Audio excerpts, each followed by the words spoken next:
Hi, welcome to today's On This Day in Tudor History with me, Claire Ridgway, author of On This Day in Tudor History. Now today I'm taking you back to the reign of King Henry VIII, for it was on this day in Tudor history, the 12th of November 1537, that the remains of Queen Jane Seymour, Henry VIII's third wife, were transported by chariot from Hampton Court Palace, where Jane had died on the 24th of October, to Windsor Castle to prepare for her burial. The chariot carrying her remains, and we've got the bells ringing out for the chariot. The chariot carrying her remains was followed by a procession, and this procession was led by Charles Brandon, Duke of Suffolk, and Suffolk's son-in-law, Henry Grey, Marquis of Dorset. Lady Mary, the king's daughter by his first wife, Catherine of Aragon, acted as chief mourner in the procession and the service which was held at St George's Chapel on their arrival at the castle. A solemn watch was kept over Queen Jane's remains that night, and then the Queen was buried in the chapel the next morning. Now, her heart and entrails had already been buried in the chapel at Hampton Court Palace. Now, I had some questions about this last time I talked about Jane and her death.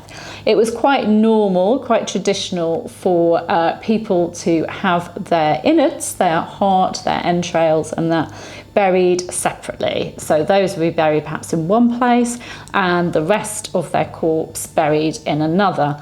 That was practical because obviously the organs were the things that decomposed quickly, and if a body had to sit in state, for example, for a while, that was a practical thing to do.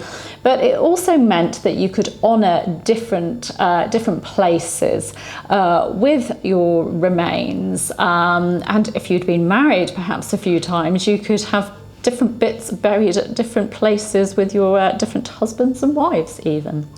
So Jane's heart and entrails were buried at Hampton Court Palace, honouring the place where she'd died, and she'd given birth to, of course, the boy that would become Edward VI, and her corpse was transported to Windsor Castle for burial there at St George's Chapel.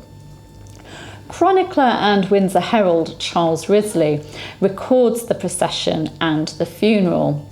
This year, the 12th day of November, being Monday, the corpse of Queen Jane were, with great solemnity, carried from Hampton Court in a chariot covered with black velvet, with a picture of the said queen richly apparelled like a queen, with a rich crown of gold on her head, lying above on the coffin of the said corpse, and so was conveyed to Windsor with great lights of torches, with a great multitude of lords and gentlemen riding all in black gowns and coats, the Lady Mary, the king's daughter, being chief mourner, with a great company of ladies and gentlewomen waiting on her, and riding all in black also. And there, with great solemnity, buried by the Archbishop of Canterbury, with a great company of bishops and abbots, being there present in their mitres, with all the gentlemen and priests of the King's Chapel, which rode all the way in their surplices, singing the obsequies for the dead. And the morrow after, there was a solemn mass of requiem, sung by the Archbishop of Canterbury, and the Bishop of Worcester, called Dr. Latimer, made a notable sermon, and at the offertory all the estates offered rich pools of cloth of gold. And after Mass there was a great feast made in the King's Palace at Windsor for all the estates and others that had been present at the same burial. There was also a commemoration for the late Queen in the City of London. Charles Risley also records this in his chronicle. Also, the said 12th of November, at afternoon, there was a solemn hearse made at Paul's, that's St Paul's, in London, and a solemn dirige, and yes, I do mean dirige, not dirge, done there by Paul's choir, the Mayor of London being there present with the aldermen and sheriffs, and all the mayor's officers, and the sheriff's sergeants, mourning all in black gowns, and all the crafts of the City of London in their liveries.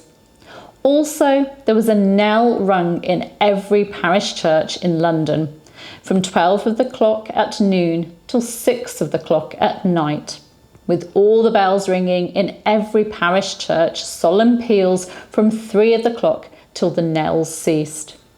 And also a solemn dirige sung in every parish church in London, and in every church of friars, monks and canons about London. And the morrow after, a solemn mass of requiem in all the said churches, with all the bells ringing from 9 of the clock in the morning till noon. Also, there was a solemn mass of requiem done at Paul's, and all Paul's choir offering at the same mass. The mayor, aldermen and sheriffs, and the wardens of every craft of the City of London. And after the said mass, the mayor and aldermen going about the hearse, saying De Profundis, with all the crafts of the city following, every one after their degrees, praying for the soul of the said Queen. Now, the vault containing Jane's remains in St George's Chapel was, of course, opened in 1547, and her husband, King Henry VIII's remains were added. They lie together along with the remains of King Charles I and one of the Stuart Queen Anne's babies in St George's Chapel, Windsor Castle. And you can see their resting place. It is marked on the floor by a black marble slab. So be careful not to tread on it, but do have a good look at it if you visit St George's Chapel, Windsor. So a sad day concerning Queen Jane Seymour on this day in 1537. But I'm sure we had some cat cameos and perhaps even a dog cameo in the background. They were rather busy as I was talking to you. Thank you for joining me. I'll be back tomorrow with another Tudor history event for you. You can subscribe by clicking round about there, and you can hit the bell to be notified as videos go live as well. And please do give a like if you've enjoyed it. Thank you for joining me. See you tomorrow.